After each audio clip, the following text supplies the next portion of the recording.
1 house marks key. Temper.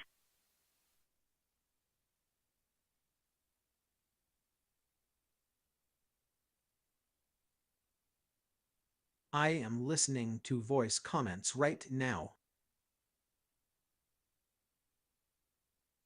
Doing full over. Cheers. Flag. Currently refueling for sustenance.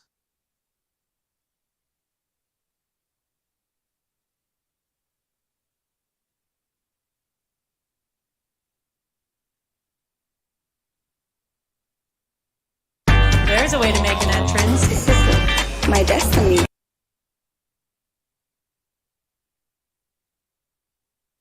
2324. There's 41 from Command. October 8th, 1985, marked the beginning of a string of brutal robberies that rocked South Florida.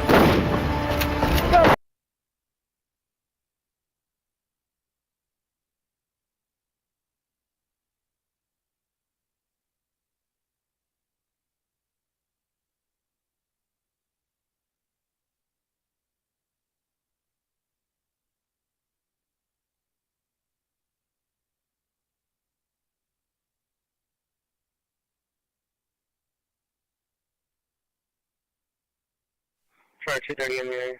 Try 230 in the area.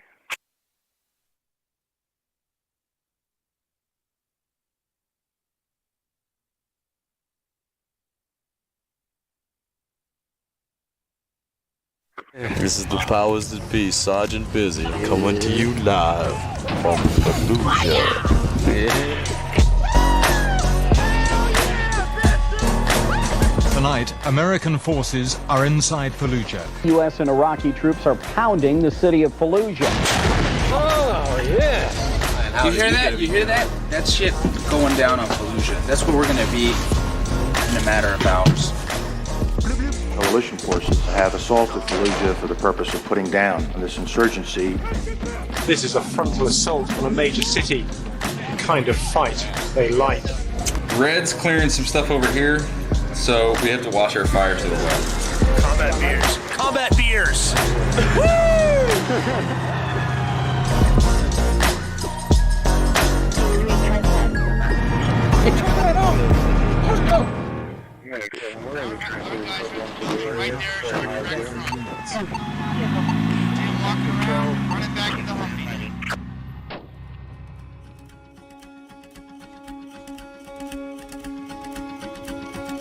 Marines of Charlie come are like every Marine unit, man. They're from all over the country, all walks of life, races, ethnicities, backgrounds, experiences. They're just a team. They're just a family.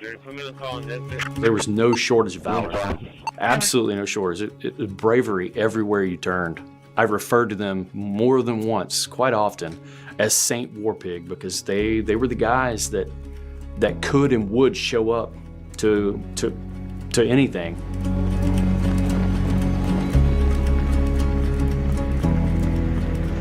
Hey, my name's Gil Juarez. I was the company commander for LAR. What the heck is LAR? Light Arm Reconnaissance. Oh, cool, recon. Yeah, not really, but something like it. None of us knew what LAR was, what an LAV was, anything related to it. I just remember some corporal saying we call it lazy-ass riflemen, and I thought in my head, thank God. Light Armored Reconnaissance performs what the Army would refer to as a cavalry role. We're mobile, and we can move about the battle space really fast. It's a special operations capable mechanized reconnaissance unit. Tip of the spear. Brief description of an LAV is it's a 8-wheel light armored vehicle that's semi-aquatic. An engineer and architect took together a boat and a tank. He combined them together. He decided to remove the tracks and put 8 wheels on it, throw on the props. He borrowed a chain gun from a helo, slapped it on, made an exceptional vehicle. That's what an LAV is. You have a scout compartment in the back. Scouts were like everything from 0311s to assaultmen or mortarmen. Like heck, there was even like mechanics would work from time to time be in there. You were, your MIMS clerks, guys that order parts were oftentimes scouts or drivers. What a war pig is it's our call sign. First light armor reconnaissance, Charlie Company War Pigs. For us, being tied to that call sign, it was like, well, we're the War Pigs, and that is my pig. The pig, which is what we call our LAVs, because we refer to them looking like pigs. And that pig becomes everything to you. Living out of that thing is an interesting experience in and of itself. When you're on a vehicle, you do everything together. Share fire watch, you have meals, you watch each other while you're making a head call, whatever it is, and that's where you feel comfortable. What are you doing? Hey, look, I'm fishing. Oh, that's sick. LAR scouts were such a smaller contingent than a regular, I want to say like a regular infantry battalion. There was so few of us, our battalion allotments of ammo and weapon systems were far more than a regular infantry battalion. I think we had better training as far as a little bit more smaller fire teams. So we were able to, train as smaller sections. LAR was kind of like a unique place because it was made up of a hodgepodge of people. Garrison Marines, you're sitting out there, we're training, you're doing a lot of things that are miserable with these guys every single day. You spend more time with these guys than, you did with your siblings at home growing up. It's something that you don't experience with anything else in your life. The barracks where you build that camaraderie.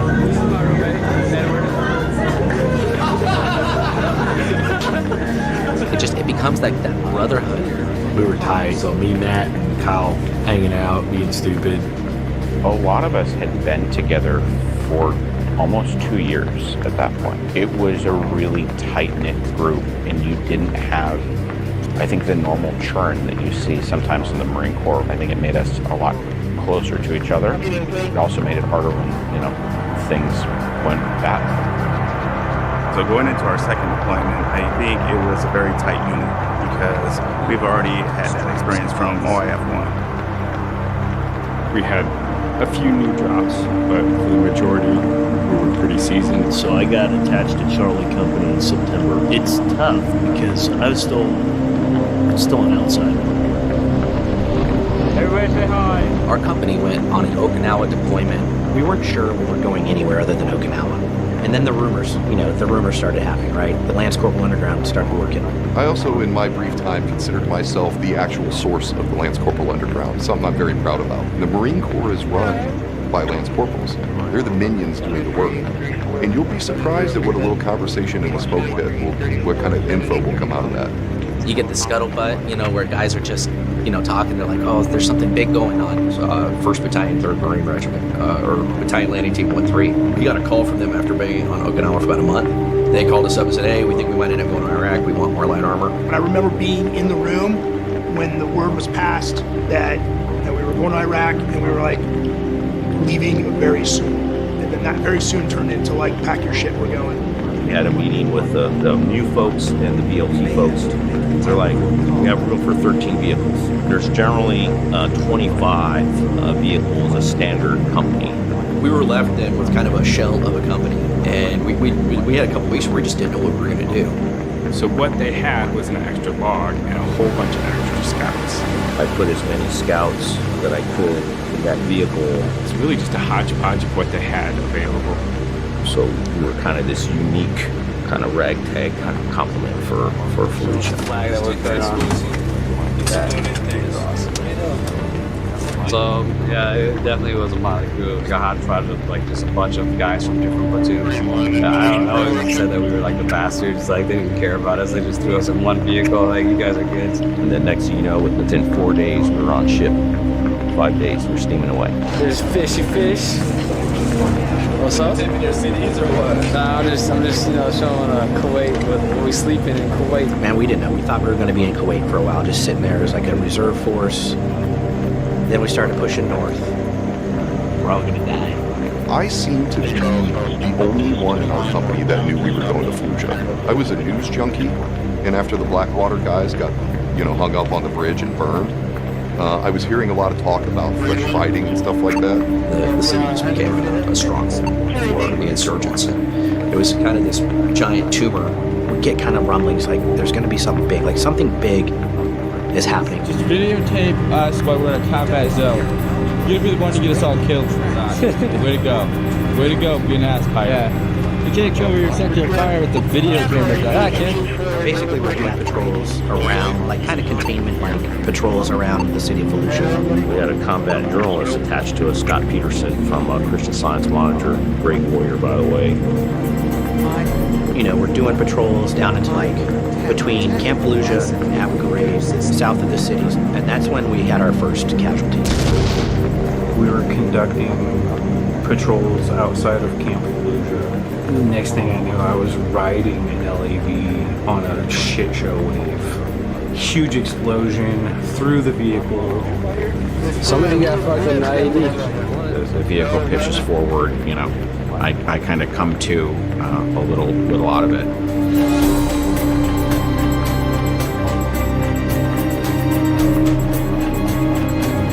That was the first time any of us had gotten hit. Every day we were doing assaults on the southern side of the city. So a fake attack. We'd go there, we'd shoot at them, they'd shoot back, we'd leave. The next day we'd go there, shoot at them, and leave. As we did these feints to kind of close on Fallujah, we're collecting on how is the enemy responding to these different things we're doing so we can understand their defensive scheme and maneuver. So those shaping actions had some effect, but what they did internal for the force, we were getting Marines used to closing on the city, kind of inoculating the Marines for what was to come. I think we were about 900 meters shy of the actual southern edge of the city. They quickly began ranging our vehicles with orders, you know, small arms, medium and heavy machine guns. Our platoon and mid-task were going in and trying to draw some enemy fire, and we did. And I remember just thinking, oh yeah, this is what it's all about, you know. And I remember the bullets hitting in front of our face and the dirt splashing up in our face from the enemy fire. Not thinking anything of it. I was excited. I mean, that's what I signed up to do. I joined to go fight and kick in doors. That's what I finally got to do. So I was pumped. Back then, you know, I thought I was invincible. I think for us, that seemed like, okay, this is, you know, some action. Everybody was ready to go. And I don't think it was until we got hit in November that everyone recognized, like, this is going to be a different fight. The company commander, Gil Juarez, he had actually gave me a secondary job there on the company. I was a company intel officer, so I had a MIMS clerk by the name of Lance Corporal Jason Smith. So I remember we had just gotten done with chow hall, finished eating, and then we got word that we're moving on in, and so we loaded up. There's a block of C4. We're at Camp Fallujah. We get the call to stage. You hear that? You hear that? That shit going down on Fallujah. That's where we're gonna be in a matter of hours. So hours. If this tape gets out, tell my family that I love them. Ready? Oh yeah. Hey, tell me you're not scared. It takes a big man to admit that he's scared, and I'm a little bit scared. And the idea was that 6 battalions, 2 Army and 4 Marines were going to line up along that berm. And each battalion was going to cut through that berm in their own lane and then attack on line. So 6 battalions attacking on line, pushing through the city like a giant squeegee. In the future, this evening, we're going to be taking off. And, basically, we're going to be crossing the big MSR. Our platoon is going to basically bring up all the line companies, all the straight leg regular grunts, through the berm, the breach area of the berm, so they can get put into the south or the north end of the city of Fallujah. Once we get into the city, we're going to start kind of flanking and screening to the side where there's not going to be any grunts, because we're going to protect their left side, so none of the insurgents, none of the guys are going to come to attack them. Basically, blah blah blah. He's a dirty traitor. Basically, we're gonna kill a whole bunch of motherfuckers. They were told, right, we're coming. If you're a civilian, you need to leave the city. So it was not a secret. As an LAR guy, I got told as a lieutenant, we don't do mount training because you'll never do a mount fight. And then there we are. We're going into Fallujah. In mount training, military operations in urban terrain. The casualty rate is like 85%. You can't go into an urban environment like that and not take casualties. At the time, Captain Boris had a meeting with the whole company. He says, look, this is going to be a big battle. Gil made a really good speech, like he does all the time. The man is, I don't know, they say like more than a man, less than a god, you know? And he said, gents, before we go, like you guys need to make peace with your maker. Like you need to like sort your personal affairs so that you can go in with a clear mind and conscience. Yeah, I don't remember the exact words. You gotta fight with a happy heart. Our business is combat, and there's no guarantees in combat. And the probability was, we're gonna lose guys. Death is part of our business. I want you to be the most effective, efficient, and ethical killer on the battlefield. And I want you to be harder to kill than the enemy. Set your fears aside. Let's focus on the mission. Take care of each other. I just remember sitting there and just looking at everybody kind of like, oh man, this is real. We're going to be getting into something big, I had accepted that I was going to die in Fallujah. I had accepted with what they were saying was going to happen. I had already accepted that I wasn't going to go home. And I mean, there were some butterflies. There were some, it was fear. It was excitement. You realize that something big is going to happen, and it's going to be ugly on all sides. So we definitely knew that this was going to be a real fight. This was not, a simple push through a city. This was the real deal. This was our generation's way city. No, nothing to see. We'd been sitting kind of like north of the city, waiting on the order to begin the assault. I was going to be the guy with the bulldozer who was going to go up and make a breach lane through this berm just north of the city. There's a railroad, elevated railroad line outside the city, suspected to have heavy emplacement of IEDs. We're currently sitting about 700-800 meters from the beginning of the city. We're in the northern part of the city, and they're going to send up in a couple of minutes 3 big dozers. They're going to take up there. They're going to doze down the berm, and on go the grunts. Everybody goes in. Night came, the rain came, and then the white phosphorus came.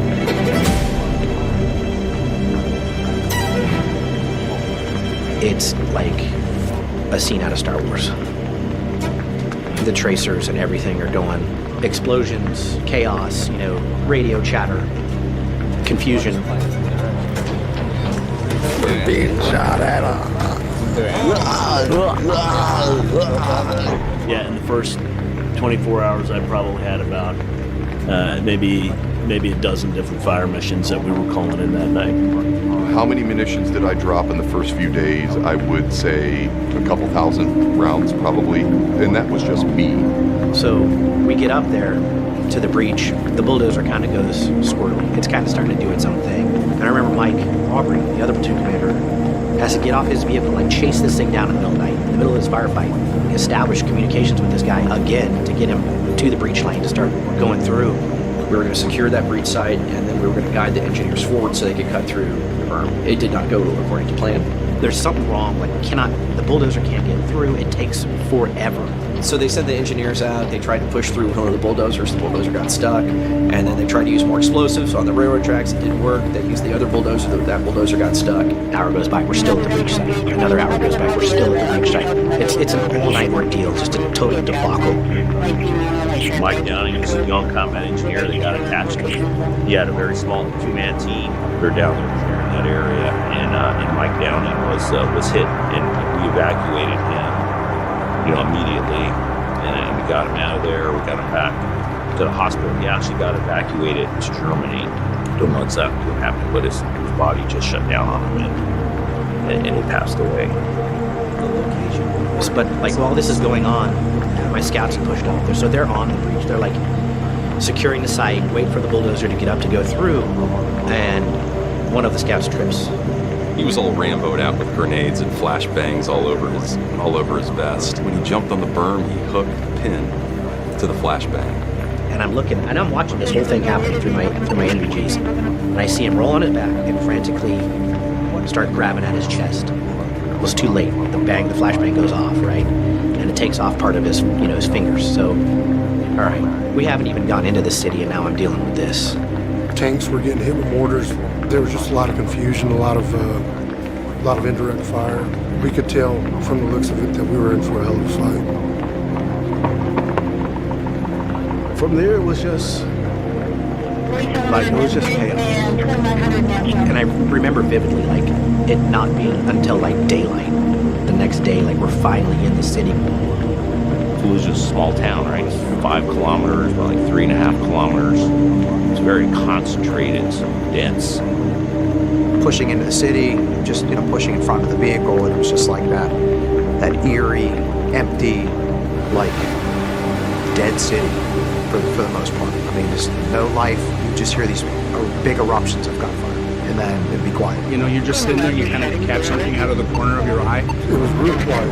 It was eerie. So we're driving down there, and there's like dead dudes on the side of the road, buildings burnt out on fire, vehicles on fire, and we're kind of just like going down. It's really quiet, like it's like morning. The first dead body that I saw, I'll always remember, laying on the road, there was about 6 or 7 insurgents, like from the waist down, they were just missing and all their intestines were out. And it was the first real dead body that I had seen. And so I was like, wow, man, like, this is real. It was a scary time. And I recall, seeing the first enemy body in the streets, and it was pretty clear from where the artillery impact was that that was our fires from the night before. People started to realize that, hey, this is going to be the real deal. We're about to lose a lot of bodies. We're going to lose a lot of Marines. Lieutenant Weber, he said, hey, scouts out. And so we're like, oh man, okay, now it's go time, and man, I was scared. I was like, oh man, I was so scared. I look over and I see this guy in like tracksuits, the black Adidas pants and a white t-shirt and sandals. He pops out and he lifts his arms and he squats down. He's got an RPG and he shoots this thing, and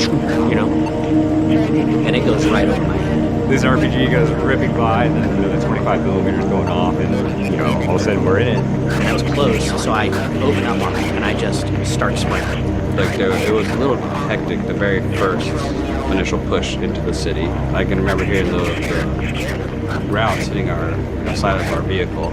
I have a video of the blocks down, and he's on the radio, and I said, I want to get up and I want to look at it. I want to look. And he's like, no docs allowed. Yeah, no shit. Are you taking fire? These guys are you taking fire? No. You get up there. You get up. You get up. I can't get up. Super quiet, and then all of a sudden, dude, it just went off. This RPG comes flying by my vehicle, and it was like, whoa. Fish is in the bag, and bad boys in the bag. And they were shooting the saw off the sides of the vehicle, and it went flying by, and it went directly into Matty Yoda's vehicle. We took a rocket to the front of the vehicle, and I just remember the explosion, a ton of smoke, and then just knowing we had to get out of that spot so we could evaluate what had gone on. Tilly, his knees had taken a bunch of shrapnel, and then I had taken some in my hand, my head.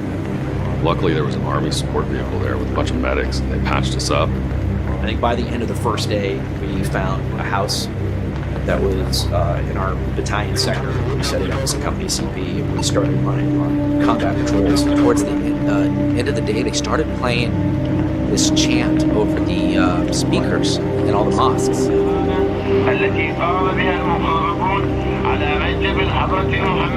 Iraqi translator they said something like, pick up arms and kill Americans in the name of Allah or something. And it was really eerie, and it had some like horses and gunshots. We're 24 hours in, not even. Reality was setting in real quick. Like, this is way different than anything we'd been in. First few days, we're tired continuously. We're fatigued already, but kind of exciting in a sense. It was incredibly like a high tempo. Like definitely the first 24, 36 hours, I don't think anybody slept.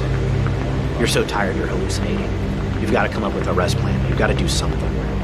I remember we had pushed in, we had occupied this house. We see this big kind of a mansion-looking thing with this big brick wall. And we're like, hey, let's park this thing in the living room and pull the vehicle into the house, get it out of the street. You know, we don't want to park it on the side of the street, come out the next morning and like the rims are gone. Had occupied this thing. Guys are taking their turns, taking like 2 or 3 hour naps, just trying to get something in. At night, it would be like we'd go out, you'd go on these little like security patrols, right? And then you'd get into like sporadic gunfights. And we dispersed into the city, and we'd clear a house, and we'd take a foothold, and then just sit there, and then that would kind of be our base of operations, and then we would go out and start clearing houses. After we would establish ourselves, we would have blocks of homes to clear throughout a day, and once we got started clearing our blocks, these houses were so close together, so we were able to clear, we would clear up to one structure and then go rooftop to rooftop with our expandable ladders, and it's obviously safer and easier to clear top down.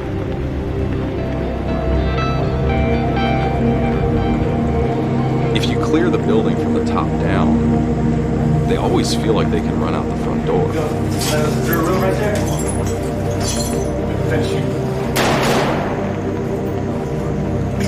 They're less inclined to fight as hard because they'll just flee. But what they don't know is that there's an LAV at the end of that street, and they're going to run out of the street and get mowed down. And so that was the tactic. The homes, everybody would kind of like make a joke that these were like mud huts and these were like small structures. These were well-built, established, poured concrete homes. They were like indestructible. Most of the houses had these center stairwells that were just meat grinder death trap. You know, day to day, every day seemed like the same day. Groundhog's Day over and over again, just clearing houses. They all kind of blend together. You know, I would say in these house-to-house, street-to-street fighting, it was like pot shots. You get sprayed, and then you're like, where the heck did that come from? I don't see him, I don't see him. You see the shots you don't know? Or you see a guy pop up and shoot at you, and then he's gone. And it feels like you're fighting ghosts. It felt like you were fighting ghosts. And it was tough because they were very, very patient. I mean, and there was a lot of times you'd get shot at and not even have a clue where it's coming from. So you kind of, you always had to be on your toes. They definitely had some formal training from someone somewhere. They knew what they were entrenched, man. They knew what they needed to do and what they were there for. Tell everybody hold their fire. Sit the two.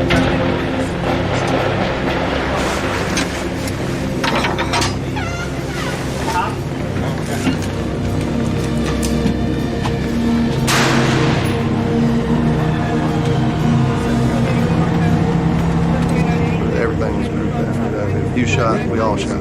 We were killed by a group. Nightly rest and daily rest was just whenever you could. If we had a second that you could just sit down and sleep, you would.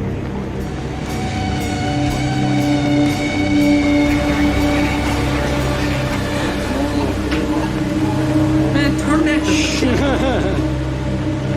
And while all those guys were getting their Z's, those mechanics were fixing their shit. My rest, I mentioned as a mechanic, was to work on all the vehicles.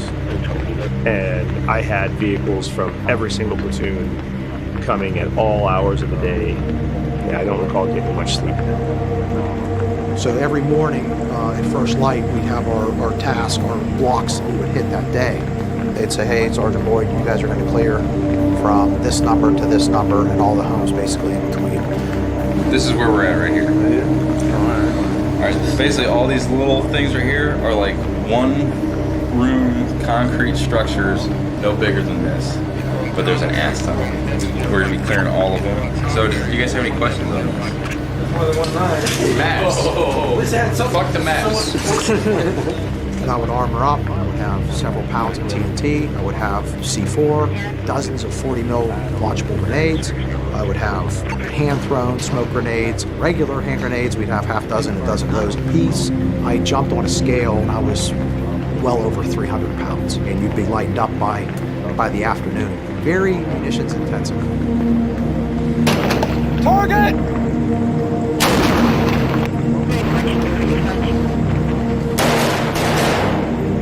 Days and days of combat, and every day living through it. You know, every house you clear, a little bit more confidence, a little bit more arrogance. I was confident. I was confident in myself. I was confident in our fire team. Felt like I was invincible. We were 19, 20 years old. You feel like you're invincible. You think you're invincible. I mean, man, it's a rush. It's like the biggest rush you can have when you're blowing open a door or whatever. It's an adrenaline rush that you can't get from anything else. We lived off of it. Still at that point, you know, we all thought we were invincible. You'd go on these patrols, you'd take shots, you'd return fire. And at that time, we hadn't taken any casualties. It wasn't heavily contested like it would become in a few days. 1-8 was on our flank, and I tasked Weber to go make contact with our adjacent unit. And we're not talking like long distance, right? Like, this is a very small city, so it's literally like just driving down the street to his neighbor's house to go link up with 1-8. Mission on the November 11th, Bravo Company, 1st Battalion, 8th Marines was like literally the unit next to us. So we were to tie into their left flank and kind of just provide cover for them as they went to their assault. We were just a supporting effort. The morning of November 11th, we woke up from probably one of our first good days rest, and one of the first people I saw was Burns. We talked for a little bit. It was time for us to mount up, and I told him, I was like, you be safe. And he was like, you be safe too. And we mounted our vehicles. Our company CP was at this corner building here. This is the main road. You can see right here where the fold's at. That's where the portion of the November 11th happened. We're kind of observing and looking down these like long, city streets and just watching. 1-8 goes across the street and you see all these insurgents like blocks away start to maneuver, try to like counter their assault. So I'm like, all right, we can't. That's why we're here. We can't let this happen. So we start going. We start shooting. Right. I think even Ward was quoted over the radio saying like, "Smoking last cigarette, boys. We're heading into engine country." We all knew from that point as we were cruising down, like we're about to go get into it. We're shooting. It's enough to kind of like slow them down, but we're definitely not deterring them. Right? They're continuing to maneuver forces to counter 1-8. It seemed like they were trying to lure some of us in, but they were constantly shooting at people, so something had to be done. We ended up going down the street. Our vehicle actually got hit with an RPG. It went through our tire, and I was sitting inside the vehicle, and the whole thing's just, you hear a loud boom, and all right, this one's real again. All right, so we go there, quiet. We get there, just absolutely quiet. We got the call for scouts out, so we hopped out. My directive from Weber was to take the scout team and check for improvised explosive devices or anything out of the ordinary. We come across a pile of 155. And I halted the fire team because we spotted a pile of like 155 shells.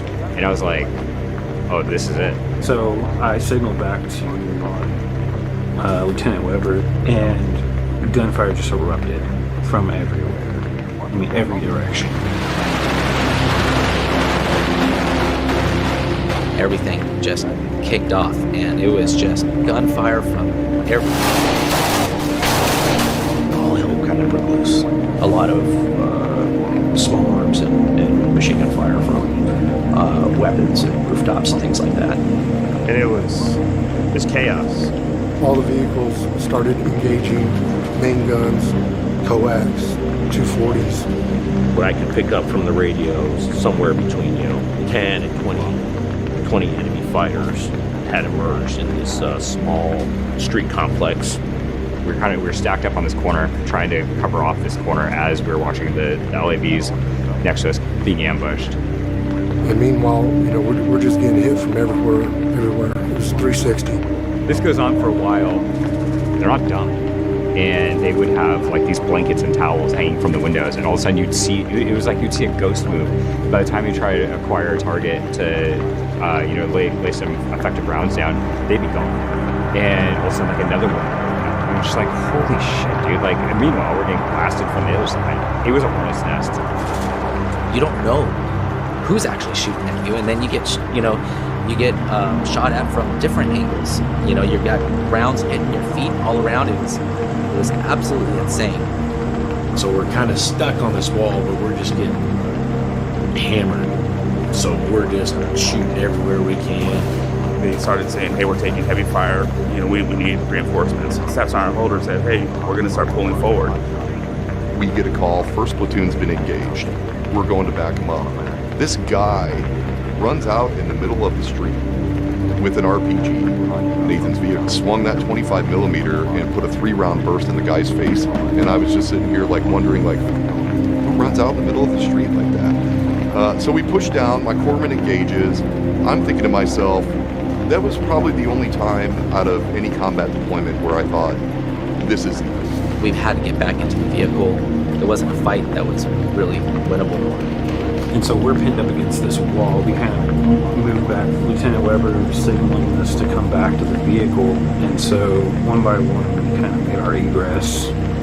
I'm suppressing all the windows, all the doors, and I get this feeling telling me that I should duck.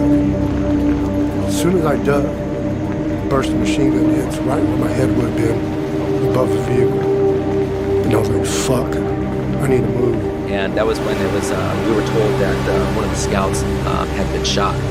So I went back to the rear of the vehicle, started suppressing some more, and that's when I got hit. George Armendariz gets hit like by at least 3 PKM rounds through his calf.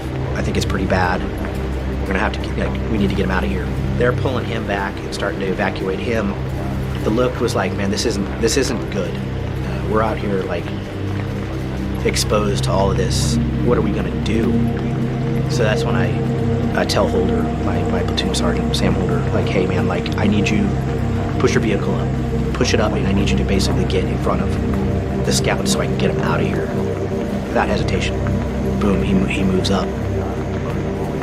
Sam Holder, seeing this, brings his vehicle in front of him as a bullet block so the scouts can get Armendariz into the vehicle.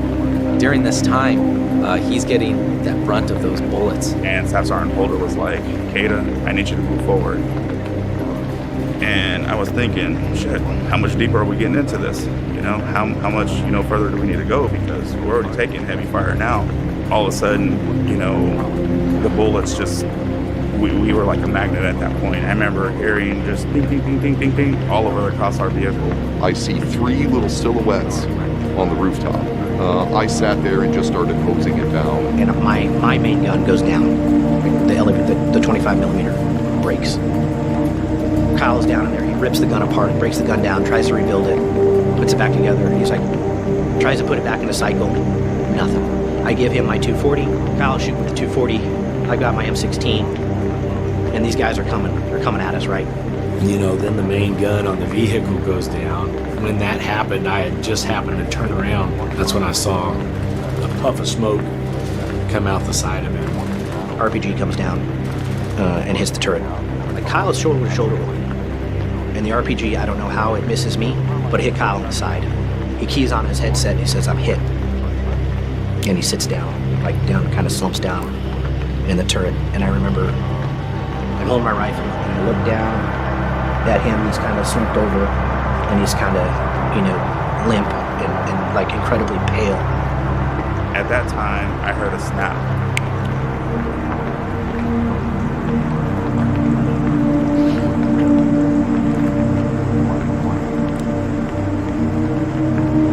I remember he gets on the gun and he fires about a 10 round burst on his 240.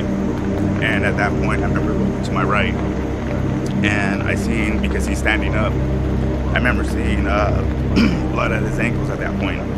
So I glanced up and I just remember seeing him hunched over. And I look across and I see Sam Holder, like he had slumped down now. And he's kind of like, he's a big dude, right? He wasn't going down the turret. But there's like blood like everywhere, all over him. And then the panic, the panic sets in. I'm like, we're gonna die. And I was able to pull him down, and he came down. It wasn't pretty, you know. He had already bled in, you know, internally, and his lungs had been filled with blood. And when he let out his last breath, it came out pretty violent. And so at that point, I knew that, you know, I would have to assume command of the vehicle.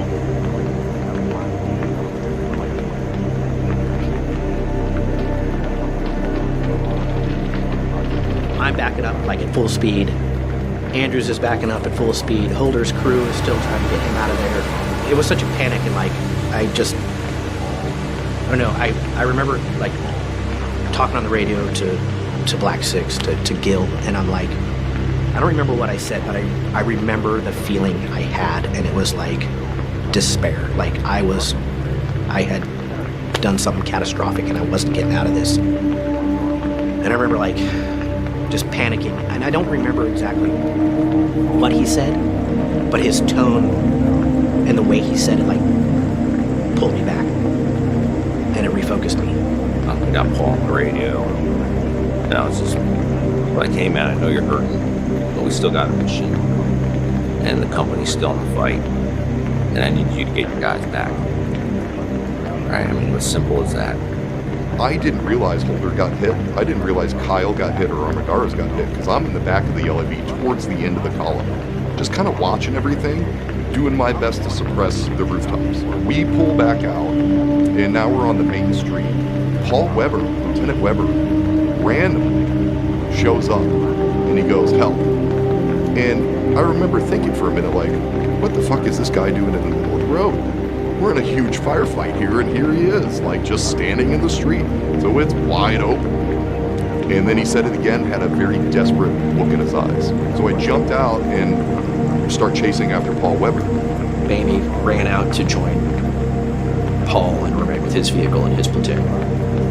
One of our corpsmen, Doc Navarrete, in the back of my vehicle, they both ran out to try to help him. I jump out, again, not knowing what I was expecting, anything like that. And I run to the first vehicle, but when I run to that vehicle, I can see guys on the rooftops. It's hard to describe the hissing sound, but at that time I knew there was fire going on. I was like, this could be where I die, right here. And I remember thinking the only thing that I had to get me through it was I didn't want to be a coward in front of all my peers. So no matter what, I'm committed to this. So we get back and like, we're kind of like at this casualty collection point, like kind of in some cover, kind of not. I just remember people bringing people to us, so we were kind of like the ambulance, if you will. All of a sudden, we got back, the door opens up, and everyone piles out. That's when Armendariz actually got off of his stretcher and grabbed Bamey's saw and jumped out and started laying down fire with the saw, which was pretty epic. So all the corpsmen were there. They were trying to help me. I was in a rage. They put me in the log, from what I remember. I got out because nobody was covering the vehicles. Nobody was suppressing fire or anything like that. They were just focusing on getting burns out of the vehicle. I remember seeing George jump out of the back of the vehicle. Trousers were all strip cut. They had cut him to wrap him up.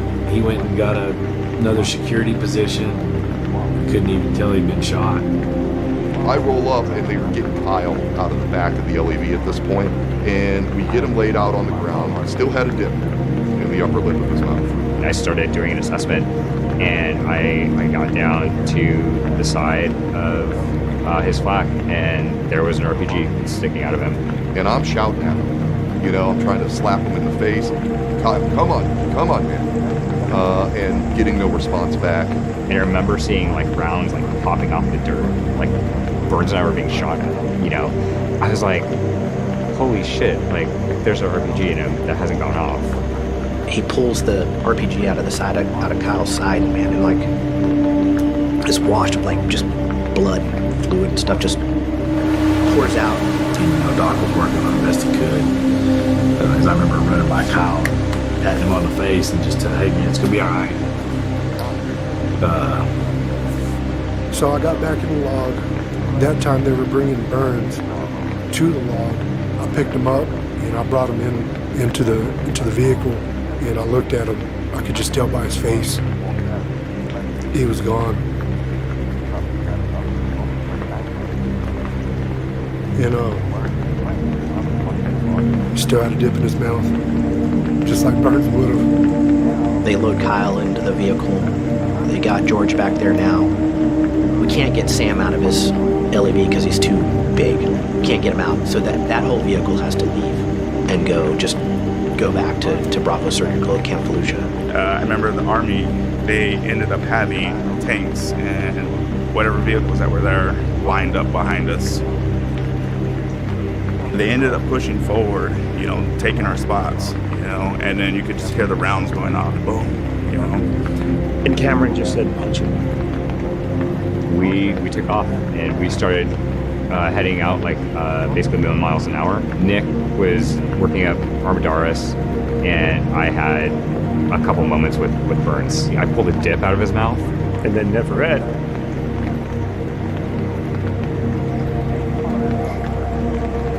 Neverett came over the radio and just says, hey, you can slow down. We'd heard on the radio medevac that was needed.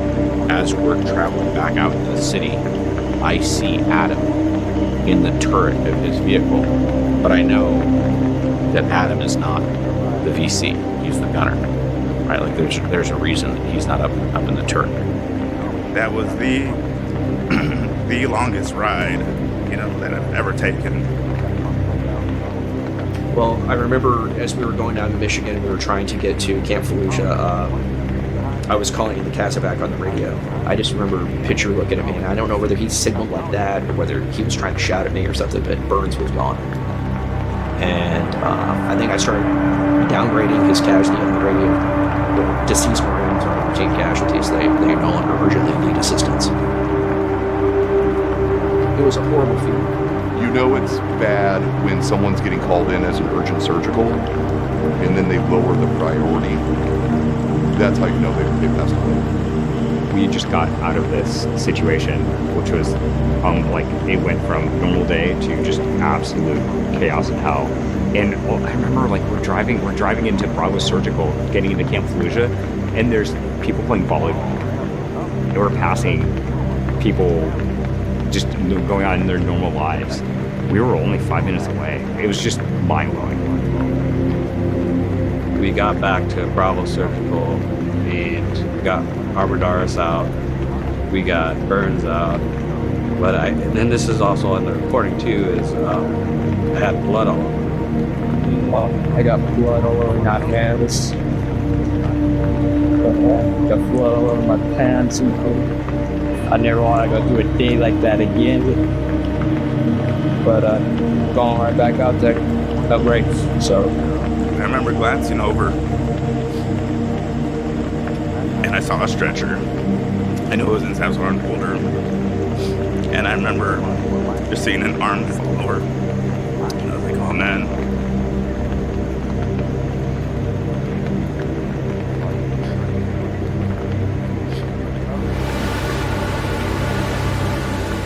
There's some pictures Scott Peterson took. There's one of me, there's blood all over my hands.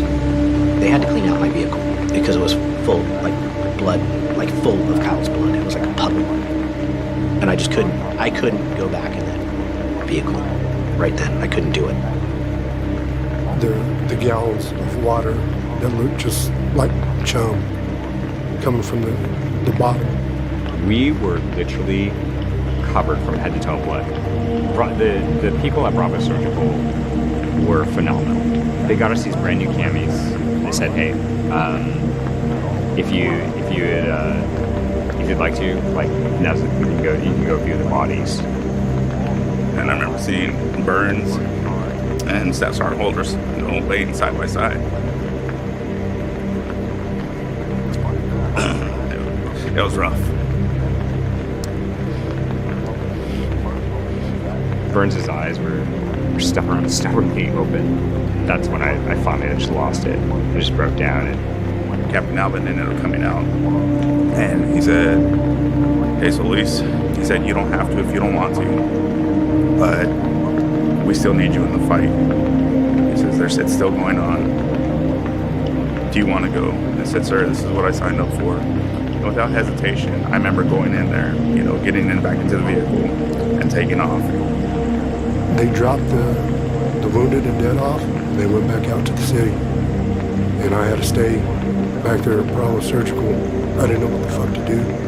I was by myself. I'm walking out of Bravo Surgical with a brand new blouse, no name tapes, no cover, no rifle. And I just happened to run across this first sergeant, chopping it up with a couple females. And he devil dogs me. Hey, devil dog, where's your cover at? Where's your rifle? I told him, I apologize, First Sergeant. All my gear is back with my unit in the city. I just got shot. 2 of my buddies just got killed. I'm on my way back to wherever I'm going to sleep. My apologies. He didn't say shit after that. Nobody said anything, and I just walked off.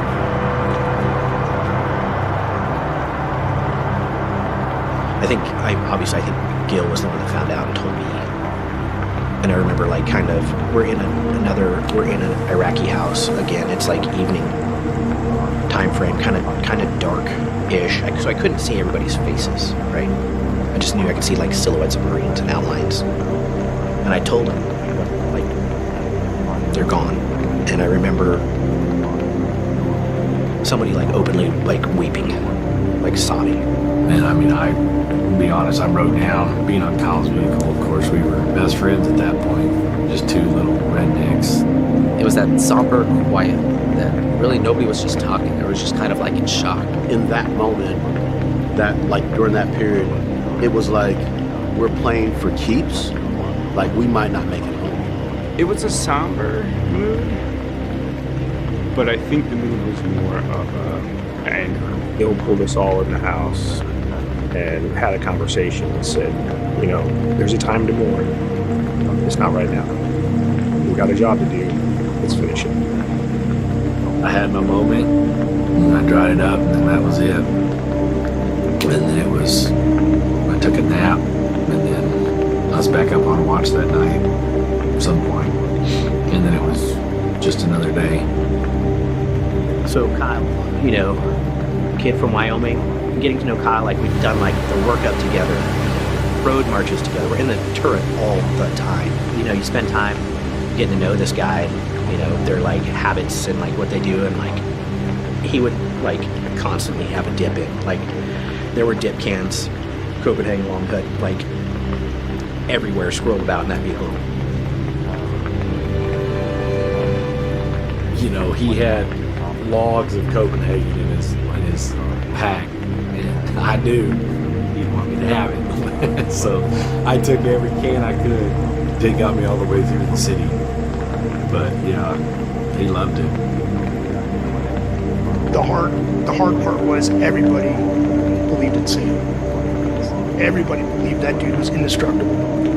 And so now we are not even a week into this fight, and the Marines see one of the toughest, strongest,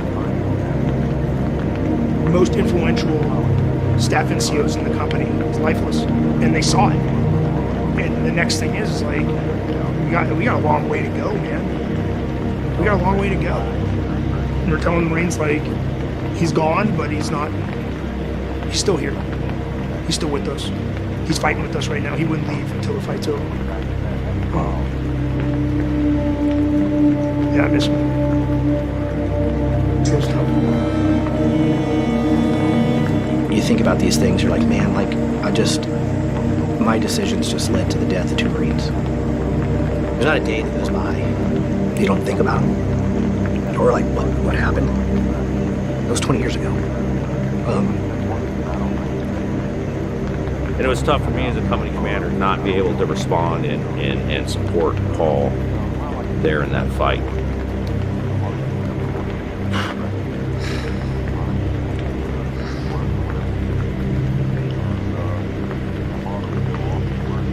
Holder, Burns were they were just great Marines. And so it just hurts them. Good people, but they're warriors. They went out. They're in Valhalla right now. I'm happy for them, right? They lived a warrior's life. Right? I'm happy for them that when the moment came for each of them, right, they did what they believed was the right thing to do as a Marine. And they sacrificed themselves. And then you just kind of like try to regroup and pull your shit together. Because it'd been like, you know, we'd only been in the city at this point. Like we went out on the 7th, it's now the 11th. I went and talked to Lieutenant Weber, and I said, "Hey, sir, I want to take his place. I want to be the gunner on your vehicle." It was hard to jump in with that crew. Everyone was angry, and so like I knew coming in, like, okay, this is going to be tough. But what made matters worse is I went out to the vehicle and had to wash out most of Kyle's blood. I broke down. It was one of the hardest things I've ever had to do. Like I knew, you know, where I was sitting. He was there. That's where he took his last breath. Lieutenant Weber just told me, like, hey, you're gonna take over Sergeant Holder's vehicle, and if you've ever been around a significant amount of blood, even when you clean it, there still is a smell. This was, you know, our first experience ever seeing a brother, you know, die. And I think for all of us, it made us very, very aggressive. No one was sad when we would get into a fight, and no one was looking to avoid, you know, putting the hurt on, you know, terrorists.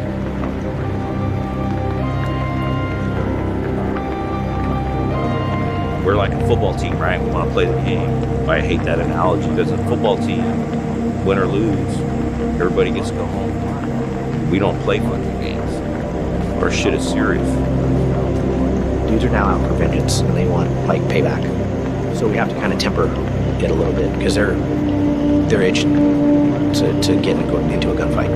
I mean, anytime we take contact, or like a shot, like somebody from a house would shoot at us. All right, fine.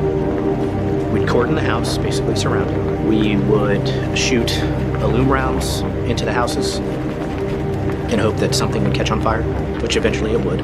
To Cameron's point, he would joke, right? Like, you could follow, like, where first platoon was through the city, because it'd just be plumes of smoke.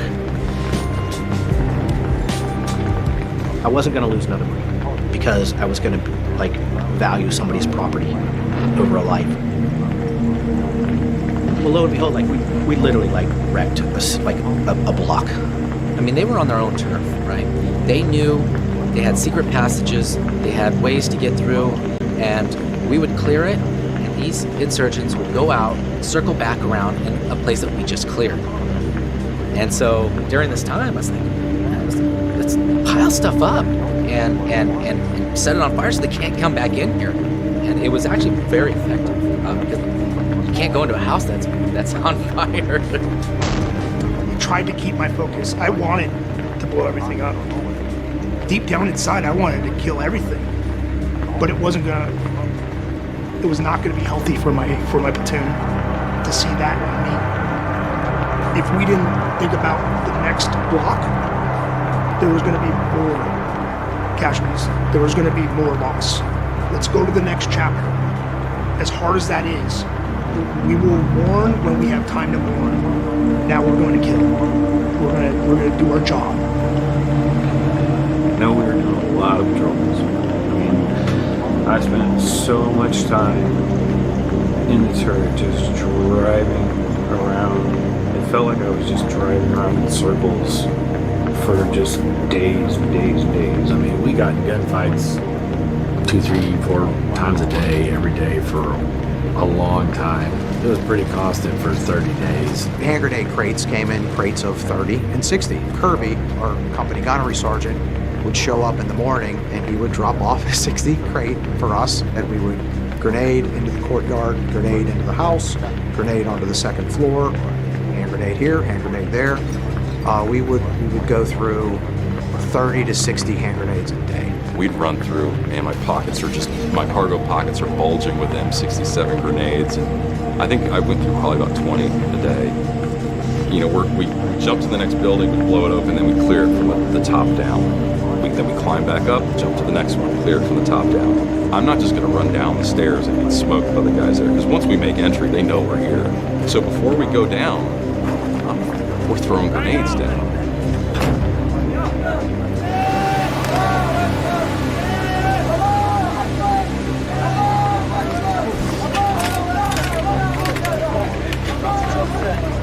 That's where that meme came from. It's just where, you know, I'm dropping it down that stairwell.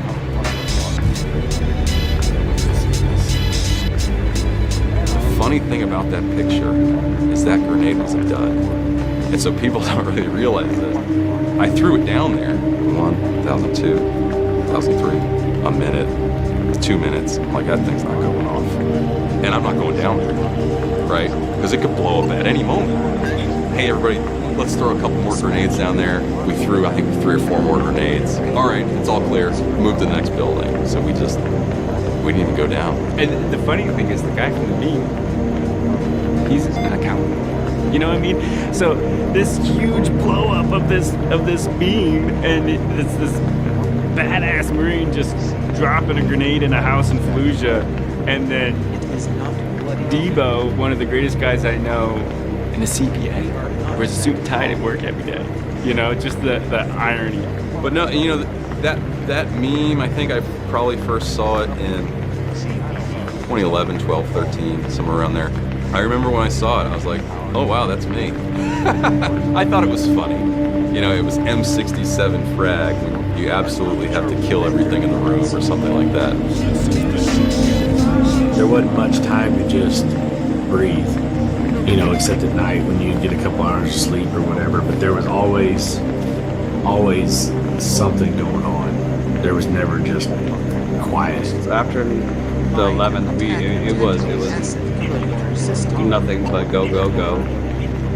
Casualty attacks all the time, and I was tired. I don't think I slept more than a few hours a night. I was getting calls from other platoons, other companies. I was pretty much like an ambulance vehicle on some points. You know, they're my brothers, you know. We did everything together. I wanted to take care of them. Doing my job duties as a vehicle commander for that Casevac platform was just, hey bud, someone's hit. I need you to get from where you're at to this pause, pick them up, get them to Bravo surgery. I was an ambulance man, that's what we did. Was that a fun job for you? Heath is not A job? that radio program is Not a job. Duty. A responsibility. I think that's when it really hit me what we were doing out there, and that people really were not coming. Worst job you could ever probably do, man. If you want to call it a job, that's the word you want to use. Absolutely. I don't wish that on anybody. So yeah, we're down like four in my platoon, and then you know we'd also lost my chief scout, and we lost him because he just like mentally broke. You know, like everybody's got a breaking point. We're like a week into this thing, and we're like, what am I at? Like 25% of my platoon now has either been killed or wounded. We were probably in the 20s per platoon, per scout. And then towards the end, it was like 8 of us because of people getting killed and getting wounded. And so we got really light really fast. As their numbers dwindle, they instead of fighting ghosts, they were barricading themselves into homes, and it was just a sit and a waiting game. So they were waiting for people to go and to enter that home and to come upstairs. Gil said, hey, I want to break open all the doors and see what's going on in here. I don't know if it's Fish or one of the boys had popped a lock with some lock cutters, and our PK fire came right out of the door. Turns out they had locked themselves in there just waiting for that. And I remember seeing Fish just run. And then I told Dinger to just keep shooting. I said, shoot every door behind Fish as he's running. And that's how close we were. I remember Fish looking at this going, oh my God. It was wild. I mean, who's going to think you're going to get locked into a building or, a garage door, and you're just there. Your only mission is to wait for Marines to come and pop it. I mean, that's the kind of evil we're doing, you're dealing with the most evil people. They want to inflict harm on you, you know. So like having that constant alert, I would say, it does wear on. It does. The more people we lost and the more thin we got in the ranks, we definitely lost efficiency and effectiveness. And I think people got a little punch drunk. Taking risk is what you do. And sometimes people get a little numb to the risk. You know, I think in order to operate in that environment, you have to realize, like, you're dead already. Like, if you want to survive, you have to realize that, like, my life is not the most important thing here. It's the lives of my buddies, and I'm willing to do whatever it takes to make sure that they're safe and they're going to make it home. So we're clearing each room. Dude jumps out, put about 15 rounds in, drop him. As he drops, grenade rolls. Kingfisher, he got hit. Get Kingfisher, medevaced out, went back in, finished clearing the bottom floor, went up to the top, proceeded on providing OP, you know, with the dead guy sitting downstairs in the bedroom. In the city, there was so much going on.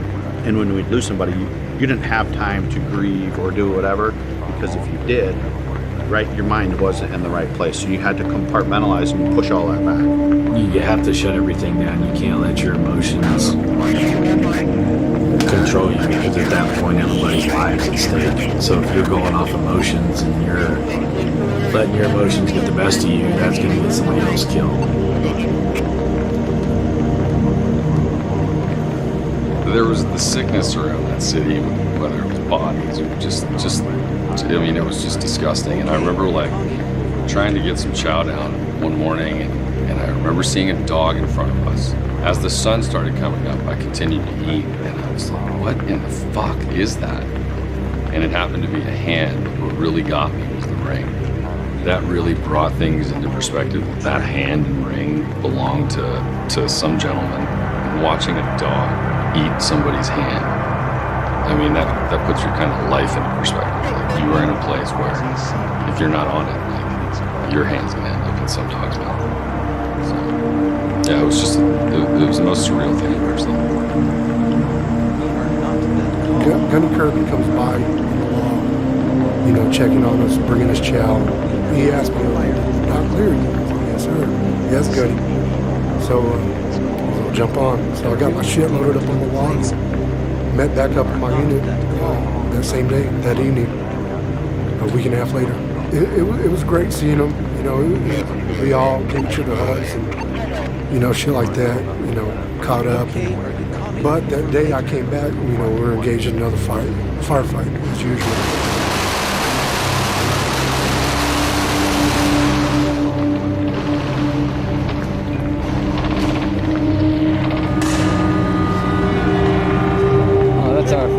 Raider 2 is still that fucking Mercedes sign on there. What the? Look at this guy. Look at him. Start blasting it. Yeah? Let me see it. Shoot it. There ain't nobody else around. Can I shoot it? In trouble? I'm in charge. Can I shoot it? I'm in charge. No, I won't be in charge for long. I remember waking up. We all just somehow sat up, you know, and have our sleeping bags, and we looked around at each other, and Corporal Cada says, "Hey fellas, it's Thanksgiving." Thanksgiving in Fallujah, we cleared houses all day. We come back to the house and there's a banquet. Gunny Kirby had gone back to Camp Fallujah, and he'd come back with a bunch of steaks and turkey and mashed potatoes and gravy and all this stuff. And Gil had everybody take a moment and remember the people we'd lost. So think about our families. I don't even remember exactly what he said. It was about reminding the guys that, you know, we are family. We are fighters. It's about appreciating the fact that you're alive. We were doing what we all signed up to do, and it was a touching moment. We were still in the city, and there were still firefights going on. We hadn't showered in 3 weeks at the time. We were dirty. We were sweaty. It was disgusting. We were all just grungy, and you know, we hadn't had any decent food. It was just all MREs, and it was, so for them to bring us this Thanksgiving dinner, it was like a breath of fresh air. That it was by far the best Thanksgiving I've ever had. It was that sigh of relief and that moment of normalcy that we lacked. It was like home in the middle of chaos? I think the actual Thanksgiving day, me, Fish, Mac, we went out on patrol. We were clearing houses, come across a house that had chicken and rabbit. We snatched them up. It wasn't good, but it felt good because it was a home-cooked meal. We made it on the stove right there in one of those houses. And I'm looking at these guys like, I got to go back out there as soon as we're done eating. And so it was a peaceful moment. I believe the right word for it would be security. That's what you live and die for, to have that brotherhood, And so to me, that was one of the best experiences I've had, for Thanksgiving. Freaking, we get shot at again. I want to see. What? Nobody. The camera. I'm going crazy back here. Anyways, that's Willie the driver. He's up there. This video, we get like no mail, no love from anybody, and you get all this stuff. There's Debo. What are you doing? I told you we're not filming this.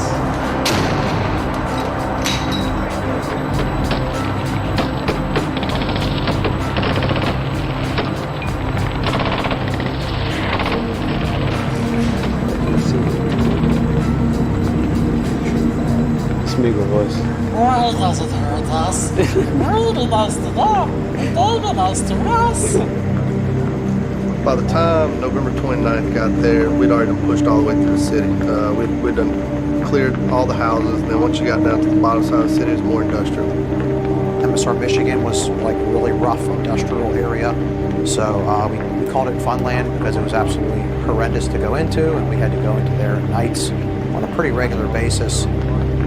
Me, Fish, Mac, Blake, all of us were tight, like real close. 3rd Platoon in general, like all of us were tight, man. We were good friends. We had moved into the Fallujah fire station. It was the city's fire station. We moved in, we started building it up, turning it into a patrol base. This larger structure at the tip of my finger was the firehouse. We were on the back end. We were on the downhill slide. I mean,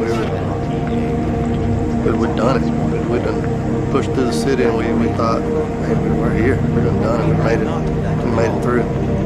The morning of the 29th, we're in the backyard from the sandbags. It was again kind of like a normal day in Fallujah. A few of the scouts went outside the perimeter there at the fire station. I had looked at Maggie, and I kind of was like, where are you going? He just kind of shot me this look, just kind of mean look, like almost saying, don't worry about it. They went around the corner. Blake, Fish, and Mac, they start clearing the houses on the other side of the street from the fire station. Then, sure enough, I hear pop, pop, pop. Hear all this commotion, just a lot of gunfire, a lot of grenades. The radio chatter comes across, and Mac's hit. Dropped everything we're doing, ran in, grabbed my rifle, grabbed my rest of my gear, got out, me and Aldridge, we ran out. I grabbed my stuff, and I was like, where? Just point. So we heard machine gun fire and some grenades. And I'm like, what was that? Because it was like just on the other side of the wall. It was right next door. Macmillan and Fish, Chris Anderson, they come running, and they are holding their guts. The scouts are coming back. I think there's some injured. I was like, what is going on? I remember Mac and Fish coming around that corner, like holding their guts. And they had taken shrapnel to the gut. Fish and Mac going through clearing room to room to room. And Blake's looking up at the steps, making sure nobody's coming down. Fish and Mac going to the first room, they clear it, they come out, they hear AK burst.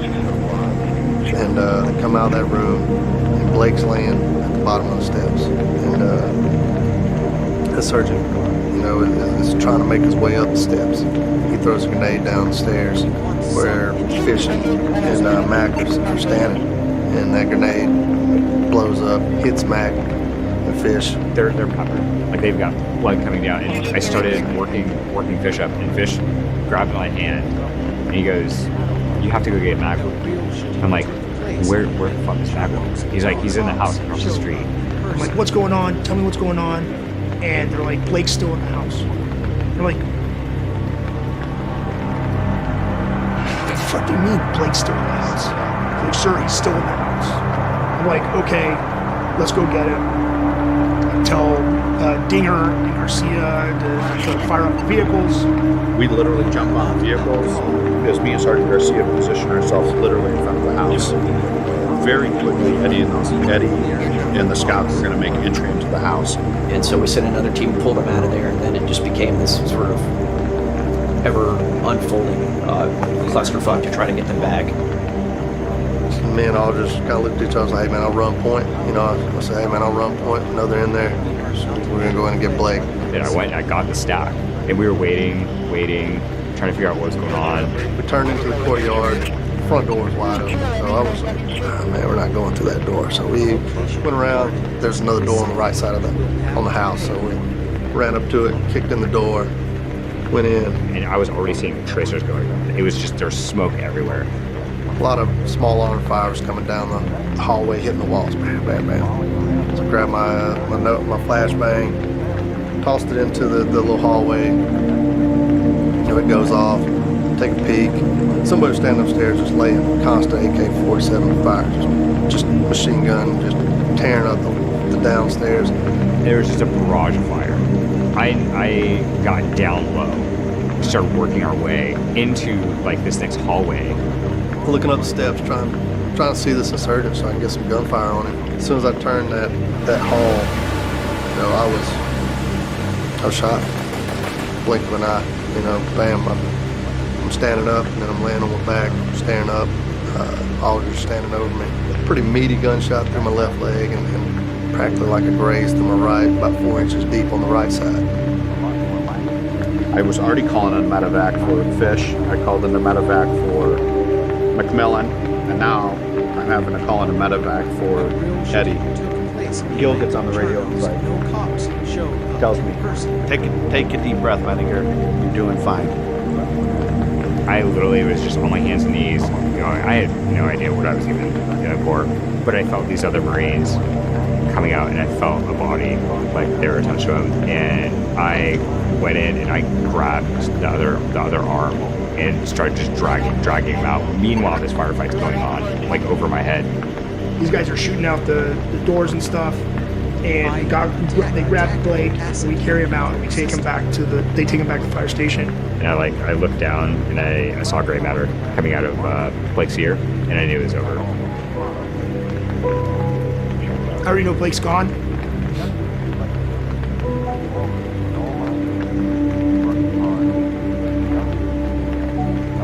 And then we go to prepare for evacuation, and they get him out of there. And all the stuff that they stripped off his body, all his gear, you know, is there in a pool of blood. And I just started screaming, get me fucking trash bags and get me water now. And the Marines started to come help me, and I said, get out of here. Keep everyone away from here, because I didn't want them to see that.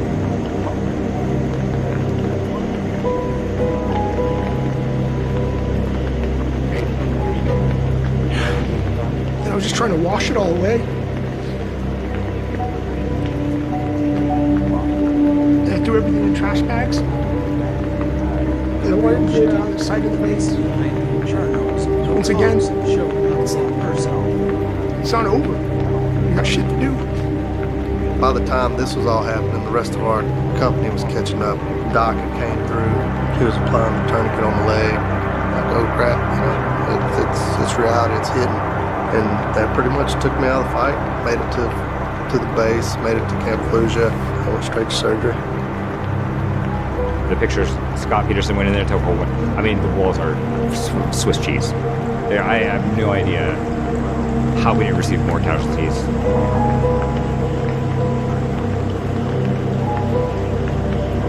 But we got Blake out, they smoked those fuckers. It's dead ass. And you're trying to process. And all you can do is, at the moment, try to understand as best as possible. Come out of surgery, kind of in that 4-day doctor-induced coma. When I come to, Fish is in the bed beside me. Like, hey man, where's everybody at? Like, hey, what happened? You know, trying to catch up and then see. And then Fish had told me, you know, Blake was Blake was killed, and Mac was already life-flighted in Germany. Getting hit kind of changed my perspective. Being shot, being injured. Like I said, I thought I was invincible. I really did. I thought I was invincible. Blake was really close to me. We had a very close relationship.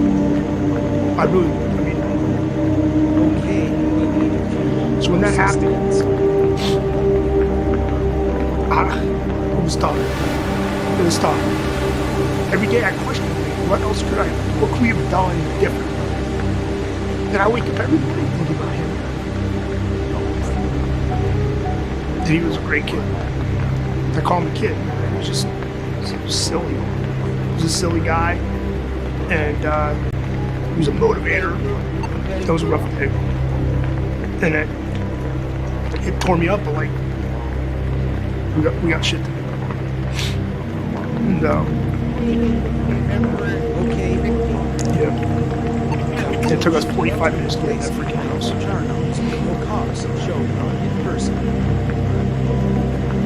So that was the 29th. I mean, it put a lot of strain on everybody, you know, but Blake with being that big loss, we wanted to put our stamp on and leave our mark there for Blake. And so what we did is we found some paint and we literally took the sign off of the fire station and sprayed it, you know, fire basement. And we took that picture, I think we took that picture the day we were leaving out of the city.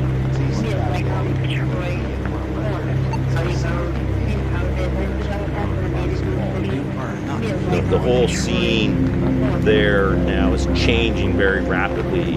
It was like, clear the city one way, back clear it again. At that time, we're like probably until like early December, our role in battle was kind of coming to an end. I just remember things kind of slowing down. I remember us sitting on top of the roof one night, and it was just about sundown, and I remember us just both kind of taking deep breaths and looking at each other, and you could just smell death. I don't know how to explain it, but it was just death. And that was towards the end, and you just kind of realized like what you had been through, the chaos, the havoc, the destruction of everything that just happened.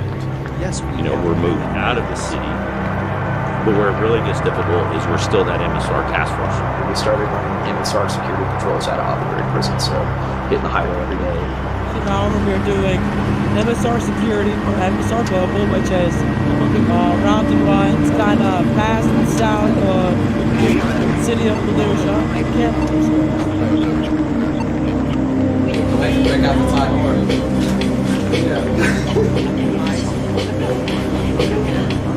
You're on the air, sir. Live. Let's go.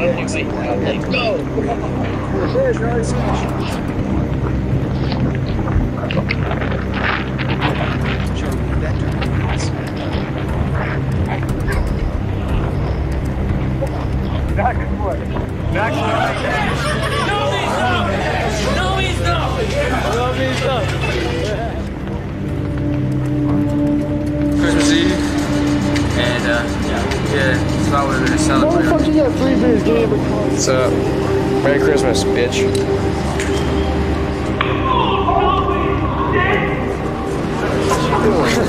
Smith always looks like Smith. Hey, you gotta fucking drive in like 2 hours. Not even 2 hours. Someone woke me up and I said, fuck it. I ain't sleeping no more. Hey, as long as I'm not on your vehicle, that's okay.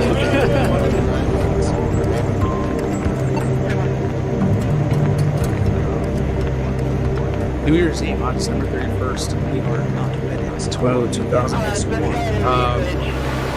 December 31st, we're doing the same stuff we've been tasked to do as out of Applegate Rob, patrolling MSR, securing, make sure there's nothing nefarious going on inside of the roads. I remember seeing Jason. He said, "Oh, I'm going out on patrol." I said, "You are?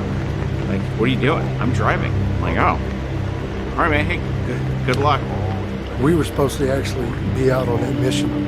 There was a miscommunication on the scheduling. I go to the vehicle, and Smith is in the vehicle. It's on. He's doing his preps and all that. I was like, what are y'all doing? He's like, it's our turn tonight. I was like, no, man, it's our turn.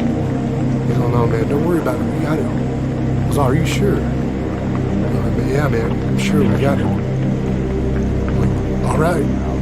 So by that point, Gil had given me the dubious responsibility of being an LAV vehicle commander.